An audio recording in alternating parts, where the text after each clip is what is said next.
Sometimes the smallest acts of kindness create the biggest miracles. In the harsh winter of 1847, when snow covered the Texas frontier like a frozen blanket of death, a poor widow named Sarah Mitchell was about to make a decision that would change everything. She had barely enough food to keep herself and her 12-year-old son alive. Yet when she found a stranger bleeding to death in her barn, she chose compassion over survival. What she didn't know was that this dying man carried secrets that would transform their desperate lives forever. This is the true story of how one woman's mercy toward a Comanche warrior would lead to unimaginable riches and a bond that would last generations. Sarah Mitchell pulled her thin shawl tighter around her shoulders as she stepped out into the biting December wind. The snow crunched under her worn boots, each step reminding her of how little leather remained between her feet and the frozen ground.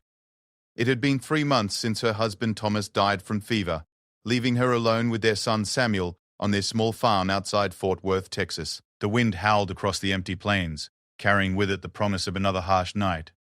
Sarah's breath formed small clouds in the frigid air as she made her way to the barn to check on their remaining livestock. They had been forced to sell most of their animals just to buy enough flour and beans to last through winter. Now only one milk cow and a handful of chickens remained, their only source of fresh food in this unforgiving season. Samuel, her 12-year-old son, had grown thin over the past weeks. His clothes hung loose on his small frame, and Sarah noticed how he had started giving her larger portions of their meager meals, claiming he wasn't hungry. The boy was trying to be the man of the house, but Sarah's heart ached, knowing he was sacrificing his own needs for hers. She had been rationing their food carefully, calculating that if they were extremely careful, they might have enough supplies to last until spring, when she could plant crops again. As Sarah approached the barn, she noticed something unusual. The door, which she always kept securely latched, was slightly ajar. Her heart began to race. In these desperate times, desperate people sometimes stole livestock or food. She couldn't afford to lose anything, not even a single chicken. Moving cautiously, she picked up a piece of broken fence post to defend herself if necessary. Pushing the barn door open wider, Sarah peered into the darkness. The familiar smell of hay and animals filled her nostrils, but there was something else, something metallic and sharp. As her eyes adjusted to the dim light filtering through the cracks in the barn walls, she gasped and nearly dropped her makeshift weapon. There, collapsed in the corner near the hay bales, lay a man. He was unconscious, his long black hair spread across his face, and his clothes were unlike anything she had seen the local settlers wear. His shirt was made of soft leather, decorated with intricate beadwork in blues and yellows. But what caught her attention immediately was the dark stain spreading across his side and the pool of blood beneath him. Sarah's first instinct was fear. Living on the frontier, she had heard countless stories about conflicts with various tribes. The newspapers were full of accounts of raids and battles, and most settlers lived in constant worry about attacks. Her husband Thomas had always kept a rifle by the door and taught Samuel how to shoot, warning them both about the dangers that could come from the wilderness. But as she looked at the unconscious man, Sarah saw something that overrode her fear: suffering. This was not a threatening warrior preparing for battle. This was a human being who was dying, alone and in pain. His breathing was shallow and labored, and his skin had a pale, grayish color that she recognized from nursing Thomas through his final illness. Moving closer despite her racing heart, Sarah could see that the man had been shot. The bullet wound in his side was still bleeding, and from the amount of blood loss, she estimated he had been there for several hours. His lips were cracked and dry, suggesting severe dehydration, and when she placed her hand near his nose, his breathing felt weak and irregular. For a moment, Sarah stood frozen, torn between competing impulses. Every practical thought told her to leave him there, or even to fetch the local sheriff. Taking care of this stranger would mean using precious medical supplies and food that she and Samuel desperately needed. If he died anyway, she would have wasted resources they couldn't spare. Worse, if anyone discovered she had helped him, she might face suspicion or even accusations of collaborating with hostile tribes. But Thomas had taught her that character was measured not by what people did when it was easy, but by what they chose when everything was at stake. He had often said that mercy was the highest virtue, even when it cost everything. Standing in that cold barn, looking at the dying stranger, Sarah heard her late husband's voice as clearly as if he were standing beside her. Making her decision, Sarah hurried back to the house.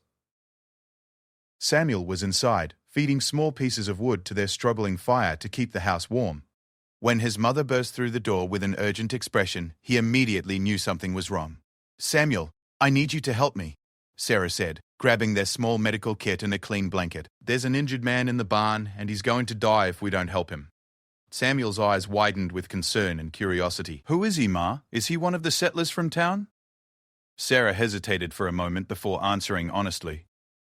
"No, son. I believe he's Comanche. He's been shot and he's lost a lot of blood." The boy's face showed the same conflict Sarah had felt. He had been raised with the same stories and warnings about tribal conflicts, but he had also been raised to show compassion to those in need. After a moment of consideration, Samuel nodded firmly. "What do you need me to do?" Together they returned to the barn carrying blankets, bandages, and a small pot of water Sarah had heated on their fire.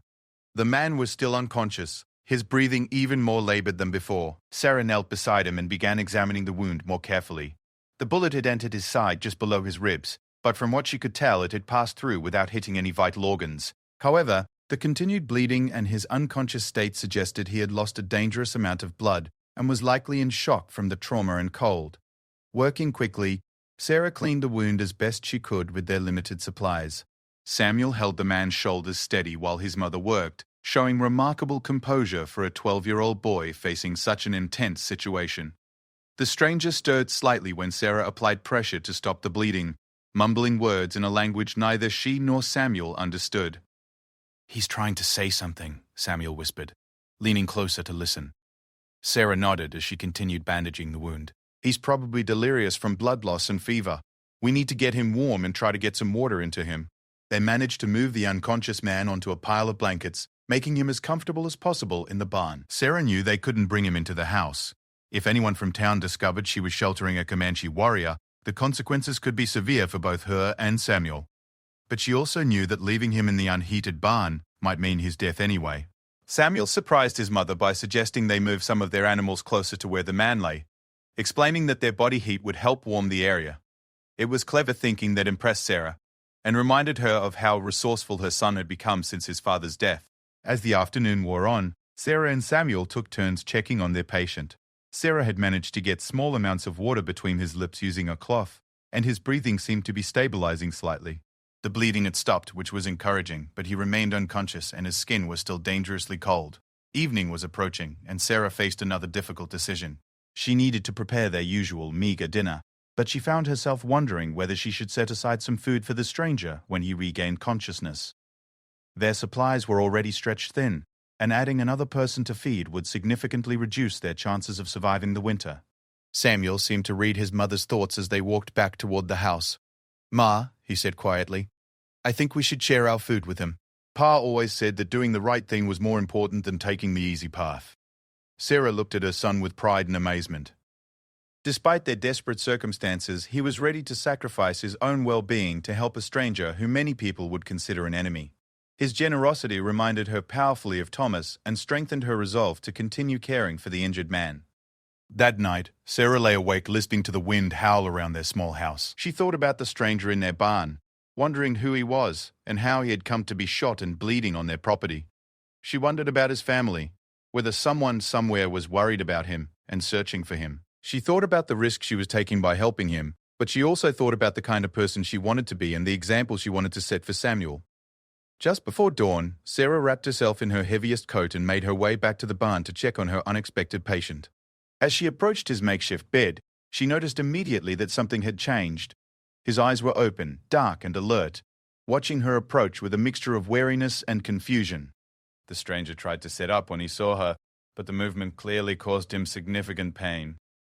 He said something in his own language, his voice hoarse from dehydration and weakness.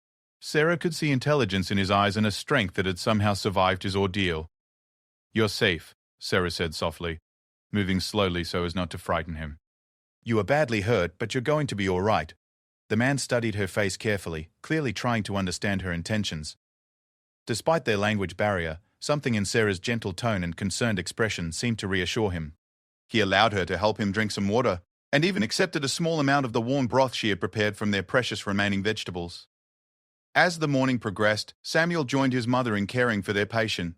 The boy's natural curiosity and friendly manner seemed to put the stranger more at ease.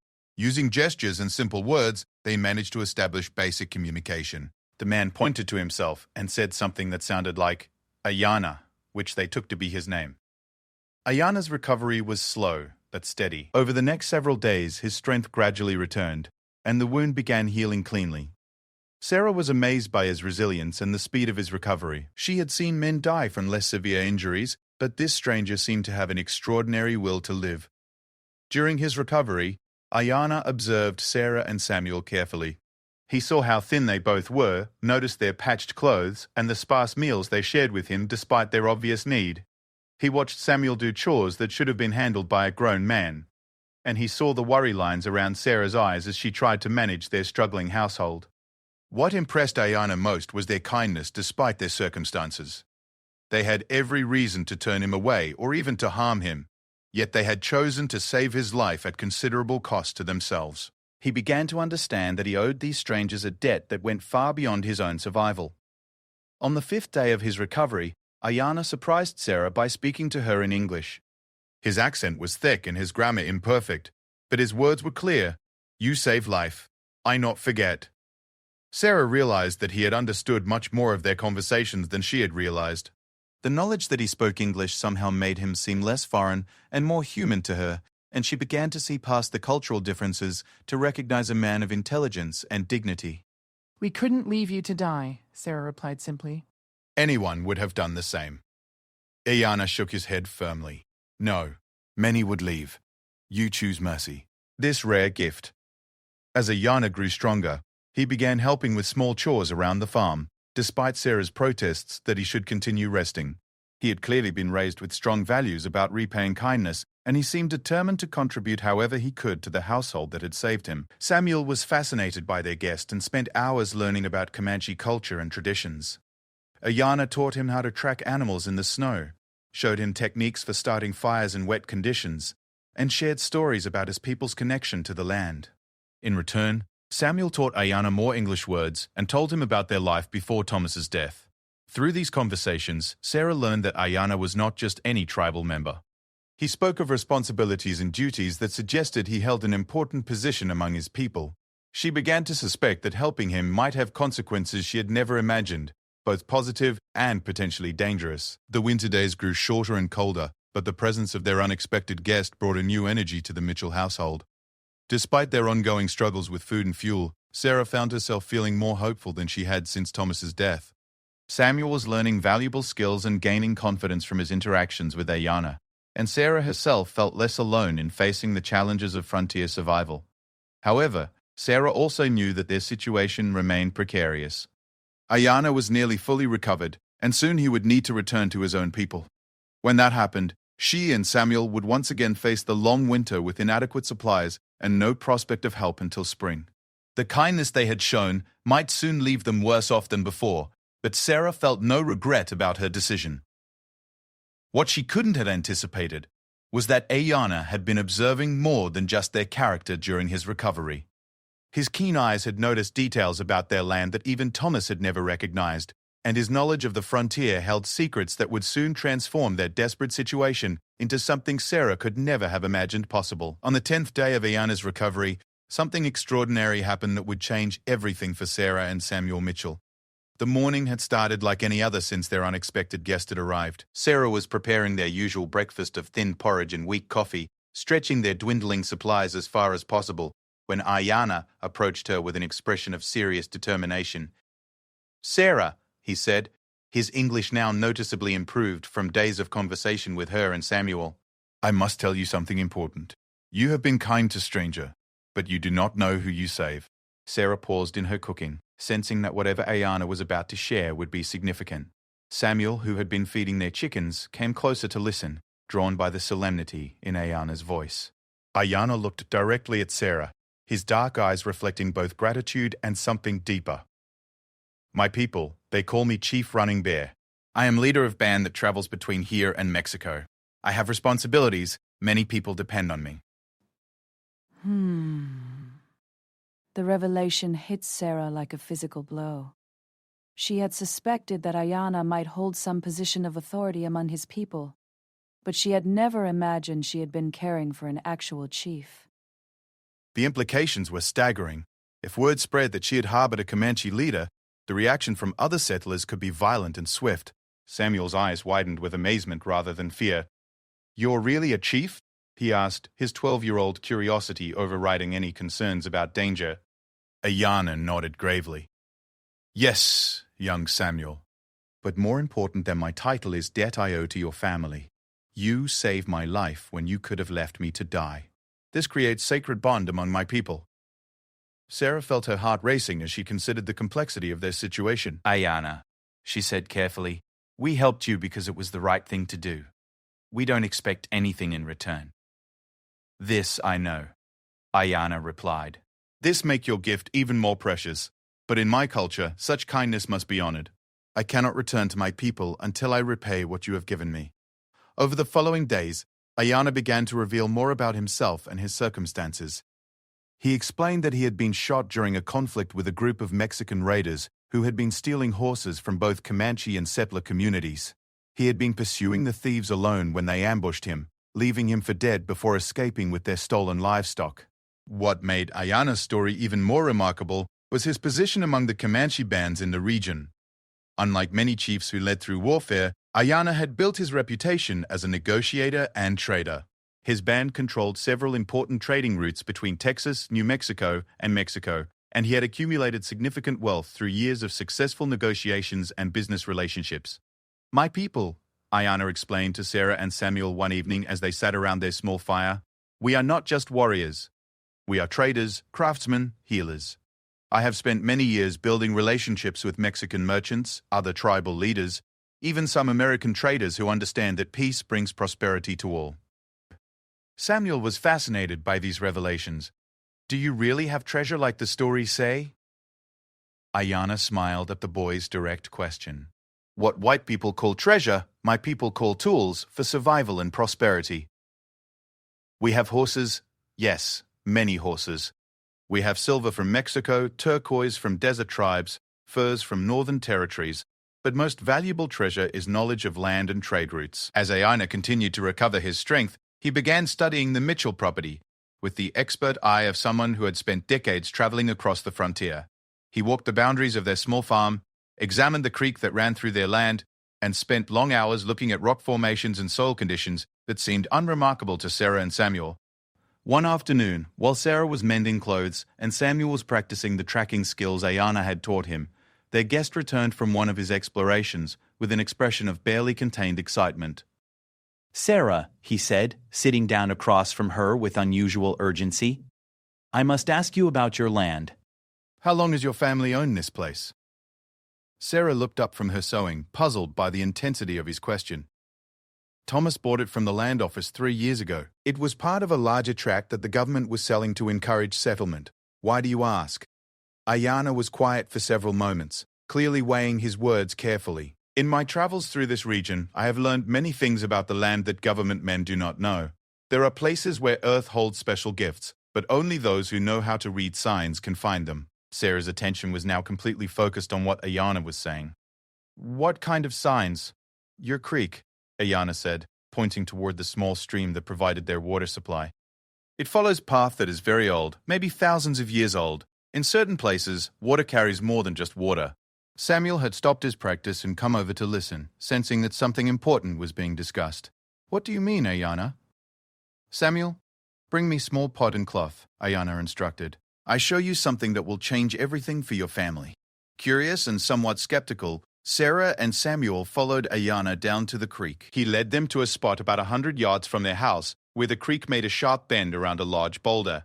The water here was deeper than in most places, forming a small pool before continuing downstream. Ayana knelt beside the water and began examining the sandy bottom of the creek bed. Using a stick, he stirred up sediment from a particular area where the current was slowest. As the mud and sand swirled in the water, Ayana carefully scooped some of the material into the pot Samuel had brought.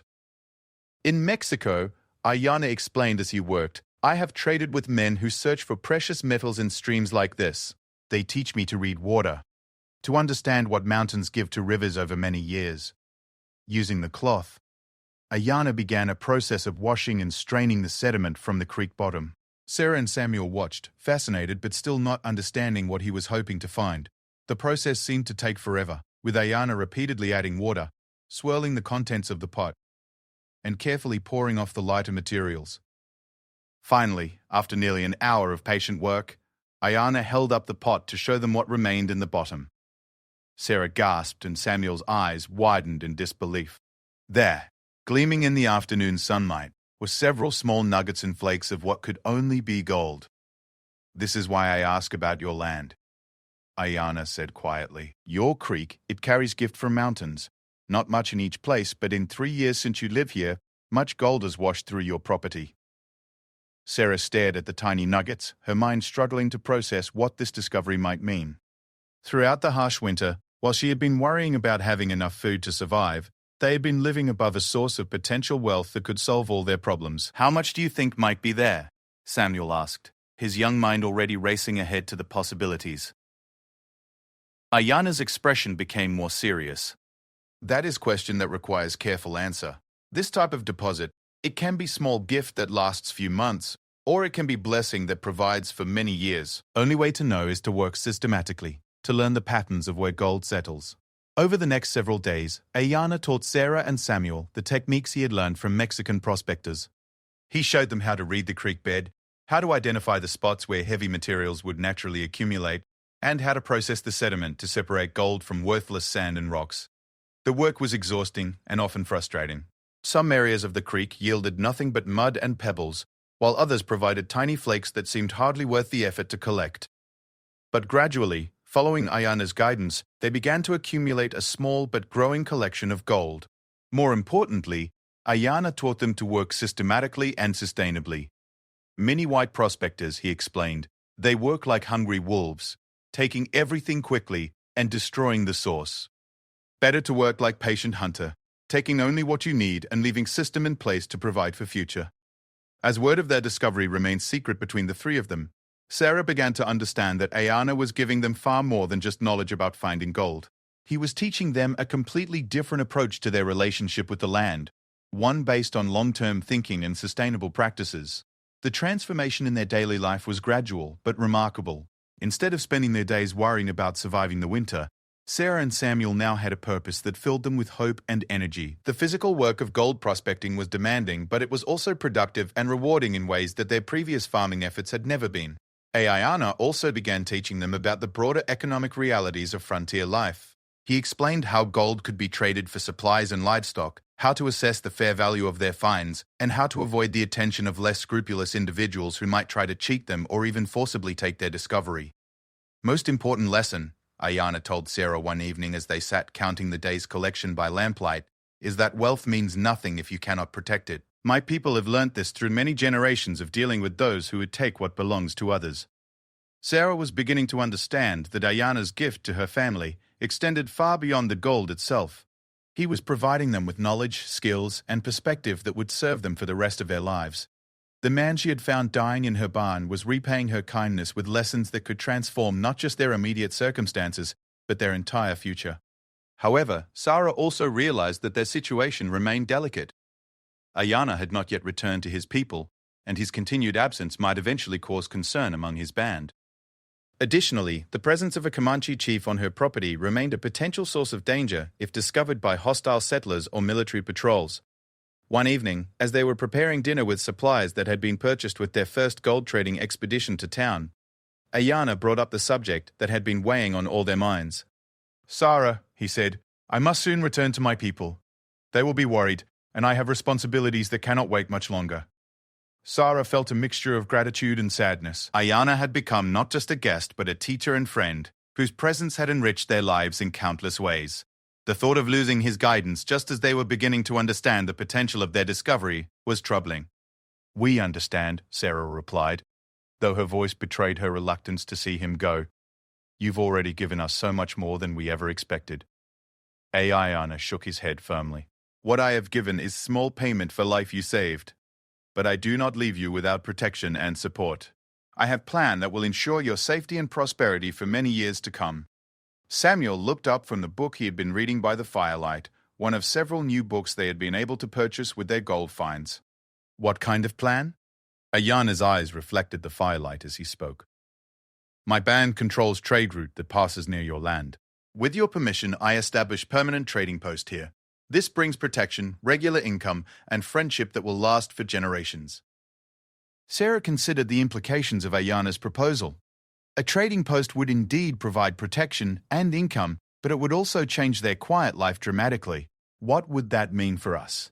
It means, Ayana explained, that your property becomes neutral ground, protected by treaty and mutual benefit. It means regular customers who pay fair prices for gold, supplies when you need them, and allies who will defend your rights.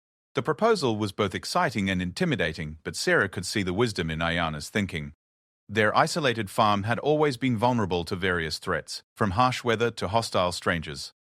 Having the protection and support of an established trading network could provide security they had never imagined possible. As they discussed the details of Ayana's plan over the following days, Sarah began to see how dramatically her family's situation had changed from that desperate day when she first found the dying stranger in her barn.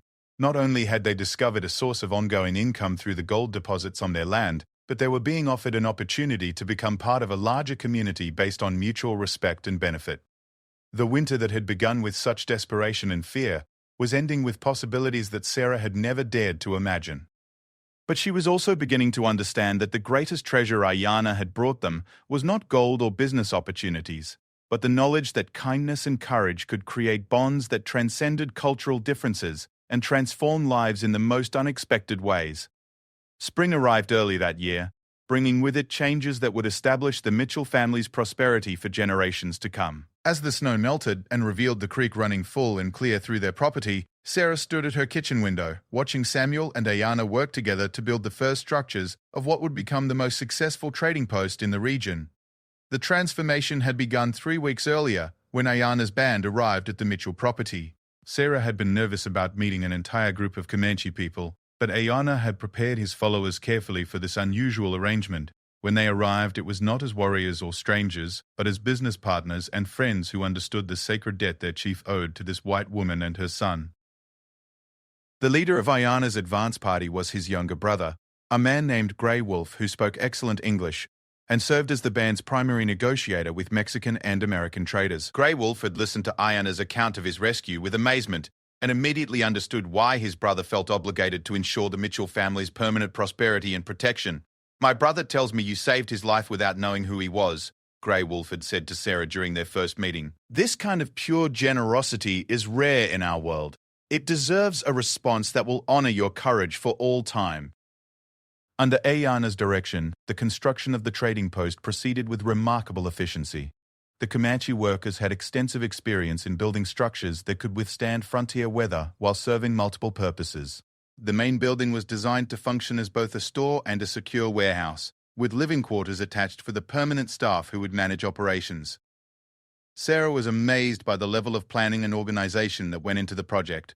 Ayana had clearly thought through every aspect of the business, from the types of goods that would be most profitable to trade, to the security measures needed to protect their inventory and customers.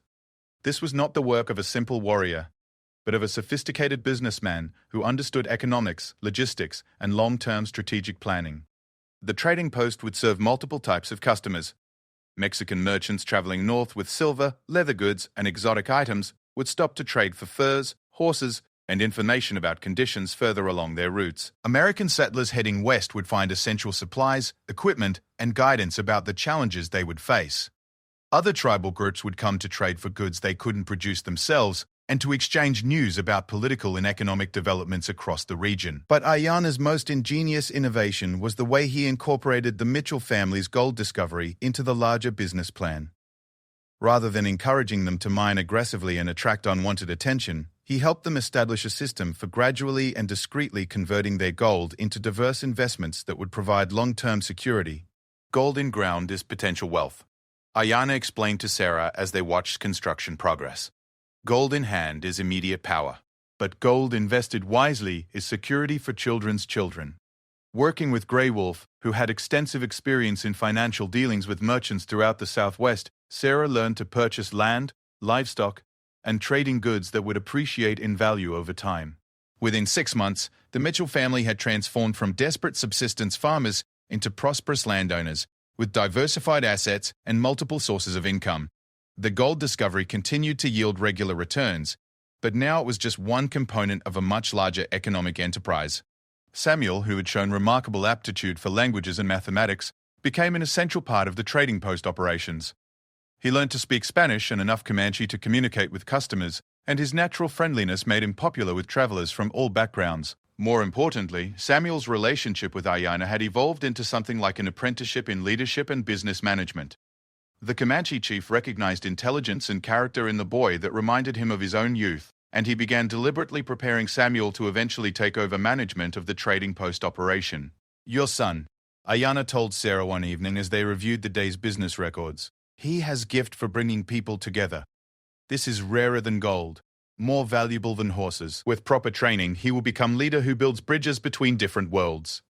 The success of the trading post exceeded everyone's expectations. Within the first year, it had become a destination for travelers and merchants throughout the region. The combination of fair prices, quality goods, and reliable information made it an essential stop for anyone crossing the Texas frontier. The neutrality that Ayana had established meant that customers felt safe conducting business there, regardless of their background or destination. Sarah found herself transformed from an isolated widow struggling to survive into a respected businesswoman with influence throughout the territory. The skills she had developed managing her household during difficult times proved invaluable in overseeing the complex operations of a major trading enterprise.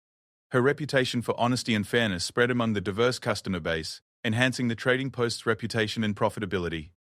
The relationship between the Mitchell family and Ayana's band also deepened into something unprecedented in the region. Rather than the typical pattern of conflict and mistrust between settlers and tribal groups, they had created a model of cooperation based on mutual benefit and genuine friendship. Ayana established a permanent camp near the trading post, but he also maintained his responsibilities as chief of his band's traditional territory. This required extensive travel, but he ensured that Grey Wolf and other trusted representatives remained at the trading post to maintain security and continue developing business relationships. During his travels, Ayana served as an unofficial ambassador for the trading post, spreading word about its services and establishing connections with potential customers and partners. His reputation as a fair dealer and skilled negotiator opened doors that would have remained closed to most frontier businesses. As the seasons passed, the trading post became more than just a commercial enterprise. It evolved into a cultural crossroads where people from different backgrounds could interact safely and productively. Samuel grew up speaking multiple languages and understanding diverse perspectives in ways that few frontier children ever experienced. The boy's education was unlike anything available in traditional frontier schools. Ayana taught him traditional Comanche skills, like tracking, hunting, and reading natural signs that could predict weather and seasonal changes. Grey Wolf instructed him in advanced mathematics, geography, and the complex negotiations required for international trade.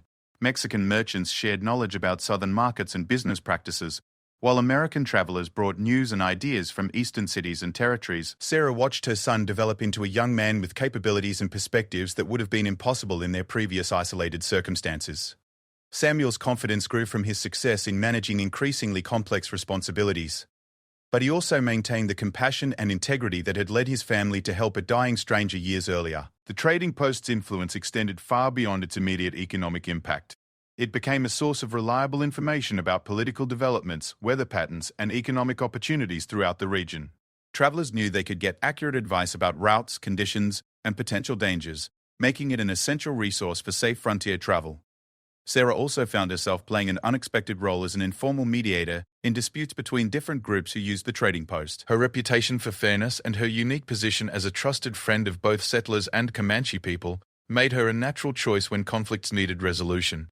These responsibilities were challenging, but they also gave her a sense of purpose and accomplishment that went far beyond financial success. As years passed, the bond between the Mitchell family and Ayana's people became legendary throughout the region. Stories spread about the white woman who had saved a Comanche chief's life and been rewarded with prosperity beyond imagination. But those who knew the full story understood that the reward had been mutual. Ayana's people had gained trusted allies and a secure base for their trading operations, while the Mitchells had found protection, prosperity, and a larger purpose in life. The relationship also had broader implications for frontier politics. At a time when conflict between settlers and tribal groups was common and often violent, the trading post served as proof that cooperation and mutual respect could benefit everyone involved. Government officials and military leaders studied their arrangement as a potential model for reducing tensions in other areas. Samuel's coming of age was marked by a ceremony that honored both his heritage and his adopted Comanche family, Ayana formally recognized him as a brother and trading partner, granting him status that would ensure his safety and respect throughout Comanche territory. In return, Samuel pledged to maintain the principles of fairness and mutual benefit that had made the trading post successful. The ceremony was attended by representatives from dozens of different communities, reflecting the wide network of relationships that had grown from Sarah's simple act of kindness years earlier. Mexican merchants, American settlers, military officers, tribal leaders, and local ranchers all gathered to witness the formalization of an arrangement that had brought prosperity and peace to the entire region. As Sarah watched the celebration, she reflected on the remarkable journey that had begun with finding a dying stranger in her barn. The desperate widow who had barely had enough food to keep her son alive had become the respected matriarch of a trading empire that spanned hundreds of miles and served thousands of customers. But more than the material success, Sarah treasured the relationships and experiences that had enriched their lives in ways she could never have imagined. Samuel had grown into a confident young man with skills and perspectives that would serve him throughout his life. She had found purpose and accomplishment that went far beyond mere survival, and she had learned that kindness, even when it seemed impossible to afford, could create benefits that lasted for generations. Ayana, now graying at the temples but still vigorous in his leadership role, had become like a brother to Sarah and a second father to Samuel. The debt he had felt obligated to repay had evolved into a partnership based on genuine affection and shared values. Their friendship had survived the challenges of cultural differences, political tensions, and the normal difficulties of any long-term business relationship. Years later, when travelers asked Sarah about the secret of the trading post's success, she would always return to the same simple principle. We treated everyone with the same kindness we hoped to receive ourselves. Everything else grew from that foundation. The trading post continued to thrive for decades, eventually becoming one of the most important commercial centers in Texas. Samuel married and raised his own children there, passing on the values of tolerance, fairness, and cross-cultural cooperation that had made his family's success possible. When Sarah passed away peacefully at an advanced age, surrounded by family and friends from many different communities, she was remembered not just as a successful businesswoman, but as someone who had proved that compassion could overcome prejudice and create lasting bonds between different peoples.